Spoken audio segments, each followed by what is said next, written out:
My name's Craig Vogel. I'm the owner of this 1963 Kenworth Model 921. And I purchased this from the original owner in 2014, a fellow by the name of Dean Hoffensteffen. He had this custom ordered from Kenworth that he bought, picked it up at the factory in March of 1963. It originally had a Cummins 220 engine with a Spicer married 4x4.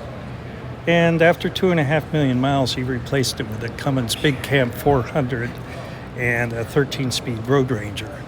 I have repainted it back to the original factory color called Kenworth Aquatone Blue. And after 3.5 million miles, the interior is still good enough that I have not replaced the original interior. I have driven this truck 2,603 miles to the show here in Springfield, Illinois. I live in Washington State, and I pulled my camper trailer with it. This truck currently only goes to truck shows now. It is retired as I am. So that's great to be at the show. This is a great show, and I'm thank Flatbed Red for taking video of it for me. Thank you. Thank you.